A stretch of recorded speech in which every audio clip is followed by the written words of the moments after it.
Hi everybody, and welcome to our second training video / culinary class sponsored by DKB Household. My name is Matt Zagorski, and with me today is the ever glamorous, my sister from another mister, Nicole Lyons. And where are we today, Matt? We are at Marcel's Culinary Experience in beautiful Glen Ellen, Illinois. We're just a little bit outside Chicago. Now, if you've never heard of Marcel's, it is a completely fabulous store. She has a wonderful balance of products. And in 2014, Marcel's was voted the best culinary store here in the country at the International Houseware Show. It's really an honor to be here. Well, I can't wait to go shopping, so we need to finish our work so we can do that. Amen, let's get going. All right, so what are we gonna talk to you about today? We're gonna talk about the Xylus Easy Spin 2 stainless steel salad spinner. We're gonna go over our new Cole & Mason Barkway and Burden carving, chopping, and serving boards. And also, we can't forget our friend, the Sonderton, which is a real space saver in the kitchen cupboards, and it really cleans up your spice drawer mess. So we'll talk you through how you can organize yourself and have a beautiful tool on top of that. And we're really excited to show you some great recipes. But before we do that, Nicole, why don't we take a couple minutes and you can tell us about these products in a little more depth. Sounds like a plan. I'm ready to get my hands dirty and have some fun, and then I can go shopping. Let's get going. All right.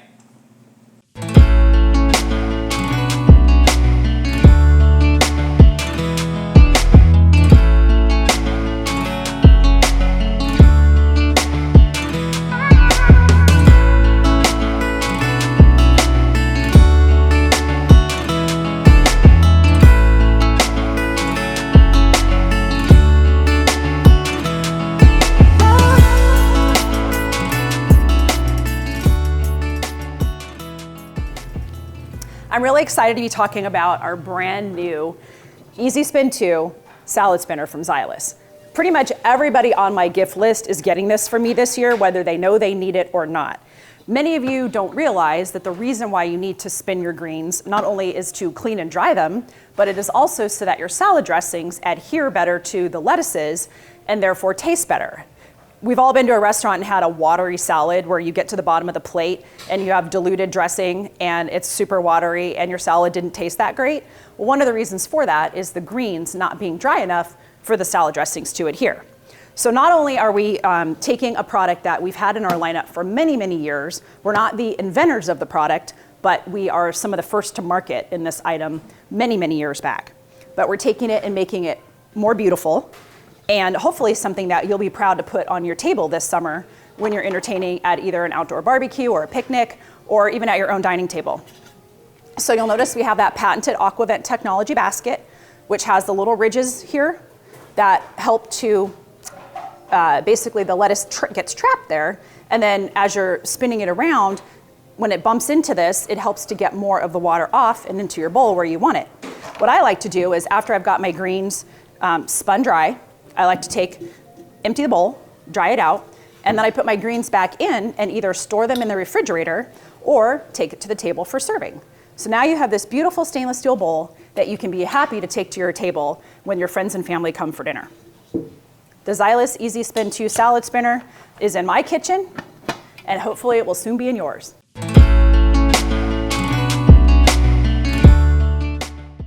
Today we're going to make one of my all-time favorite salads. It is full of bright flavors, really great textures, and I hope you and your family enjoy it as much as mine does.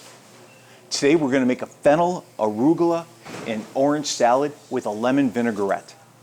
Now, the first one we want to do is prepare our lettuce. So today we're going to use arugula as our lettuce. Are you familiar with arugula? I love arugula. It's absolutely one of my favorite greens. I love arugula. Now the texture on this, it's not quite as crispy as like an iceberg, but it's not the same as a bib being that soft. It's somewhere in the middle. But what really makes arugula unique is its peppery finish. When you make this salad at home, please take a second and try the lettuce on its own, and you'll be amazed at how much flavor you can get from a piece of lettuce. Now, here in our brand new stainless steel salad spinner, I have 2 cups of arugula. We've already rinsed it. So now I'm just going to remove the water from it. Put the lid on top. And I like to say, we're just going to take it for a ride. Spin away. Spinning away. Lucky number 7. I'm going to stop it. And here we go. I have my arugula.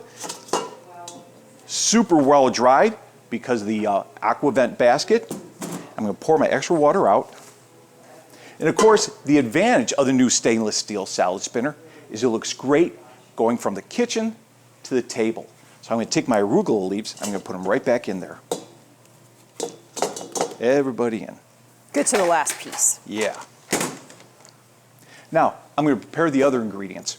Can I help? Yeah, actually. Can you take that away? Get rid of that. Thanks. Before I start preparing everything else, I want to do one step that a lot of people forget about. I'm going to season my salad greens. Now, it's actually like a culinary commandment that whatever is green, you have to season. Whether it's this or broccoli or asparagus, anything green needs some salt to it. If you do this one simple thing, you're going to take your salads to a whole new level. So I'm just going to put a little bit of salt in there. I'm not going to put any pepper Not because yet. we got a peppery finish. Makes sense. With the arugula. I'm going to toss it around a little bit. Normally you would if you were making with regular lettuce, you'd put pepper too. Right, exactly. So I'm going to put this aside for a second, and we're going to get ready to prepare our fennel. Now, if you're not familiar, this is a fennel bulb. It is one of the most unique vegetables in the whole culinary world. It actually gives us three things no one else does. One, a vegetable, and that's the white part here. It also gives us a seed, fennel seeds, and those are very common in Italian sausage. And the last thing it does is give us an herb, and that is these green parts here. These are called fronds, F-R-O-N-D-S, a frond. And what you do with this is you take these off as you're preparing it, you put it off to the side, and just as about the time you're about to serve, you throw it in as a garnish. It gives you a nice pop of color, and it reinforces that great fennel flavor. Now, speaking of fennel flavor, the fennel bulb itself has a terrific licoricey flavor. I like it. I love it raw. I like it in soups a lot. Oh yeah, oh that's great application. It does have like a licorice. It's a good licorice flavor, but it's not really the same as like licorice candy. It's not that sweet. No, it's not as strong. No, but a great, great flavor, and it's going to go great in our salad. So here's how we prepare this. I'm going to take the fennel bulb, and I'm just going to cut the tops off. Nicole, could you pull some of those fronds off and save it for me? Okay. Sometimes the root is still intact, and it looks a little brown, so you can just cut that right off. From there, we're going to cut our fennel in half. Now, there's a little core right here. I like to cut that out of the fennel. The core tends to be a little more dense. It's a different texture than everything else and kind of gets in the way. So I'm just going to do a nice simple V-cut. You're using my favorite Xylus Comfort Pro chef's knife, Matt. Absolutely. What a great knife. The one I will not be without in my kitchen. Amen. From here, you do a nice simple slice of your fennel. Now this is a great time to use our mandolin, or you can use our 4-in-1 slicer. We have a bunch of tools to make this really easy. So I've already processed 2 whole fennel heads right here. I'm going to add this to our bowl with our arugula, and we're going to move on to our next item. The next thing we're going to add are some bell peppers. This is just to give our salad a little more color, a little bit of texture as well. So this is just 1 whole yellow orange bell pepper. So I'm going to put that in there. Is it yellow or is it orange, Matt? It's yellowy orange. Okay, got that. Yeah. We're also going to put some tomato in there. I like to add tomato. It gives it a little bit of acid and, again, a different texture. Now, I like to use Roma tomatoes for this because they have a nice firmness to them that is really easy to cut and process. Here's how we're going to cut this. I don't want to have the seeds or the pulp of the tomato in my salad. You ready? This is where you're taking notes. I'm taking notes. Taking notes. Everything. So we're going to and I think it's being filmed too, just in case I forget. Excellent. So we're going to take our knife and we're just going to cut around the sides of the tomato, cutting out and around the inside. So here is all the pulp and all the seeds. We don't need this, so I'm just going to throw it away. Here is that great tomato flesh, and that's what I want in my salad. So I'm going to take my knife and I'm just going to make some really long cuts, some julienne cuts for my tomato. That made quick work of that. Yeah. Now you might remember from the first time we did this, the way you hold your chef knife is this pinch grip. A lot of people like to hold it like this. A lot of people hold it like this. This is the right way to do it, with your fingers right on the blade. I like to call it the pencil grip because it's kind of like writing with a pencil, only the other way. So we're going to finish our tomato. We're going to add this right into our salad. Now, the last ingredient that we're going to add that's a really, really big ingredient is our orange. You can use any kind of orange you like for this salad. You can use navels. Do you like blood oranges? I love blood oranges. I love blood oranges. A little scary if you don't know about them If you until don't know, you cut yeah, them open the yeah. first time, but they're delicious. Those look great in this salad. My favorite to use, though, is actually the clementine. These are those little oranges that you find in bags in a They call grocery them store. halos and have different Halos. names for them. Yep, Yeah. cuties, I think, is another Cuties. one. Yeah, Great for kids' lunches, stuff like that. or my husband's lunch. These are great because the skin comes off really, really easy. Here's how you process this for this salad. So I'm going to take the ends off. Are you going to supreme the clementine? I'm going to. I was going to save that for a surprise, but yes, I am. I love this technique. So here we have the ends cut off. We're just going to make a nice little slice. And as advertised, Ha-ha. the outside of this comes off super easy. And we just throw those away. Now from here, if you want to make this a really fancy salad, you want to put some nice culinary terms in it, and maybe charge your family to eat the salad, I'm going to show you how to do an orange supreme. So the reason we do a supreme is the pith of an orange can be very bitter. This cut will remove the pith from the orange, just leaving the really nice acidic body to it. So all you do is you look, you kind of cut between where you see the pith, and you get the supreme. I'm going to get a better cut for you. You're brave. I always do this with a smaller paring or little utility knife. That's the difference between a trained chef and, well, me. That's why I get paid the big bucks. So here's an orange supreme. I'll do one more. And again, the idea here is that there's no pith on the orange. Again, we want to keep those bitter flavors out of our salad. So I'm going to put these in. It looks and tastes better both. I did that earlier, and I here have a whole cup of these clementines that I did a supreme cut on. So I'm going to put those in there. Now, the last ingredient I'm going to add to this is a little bit of parsley.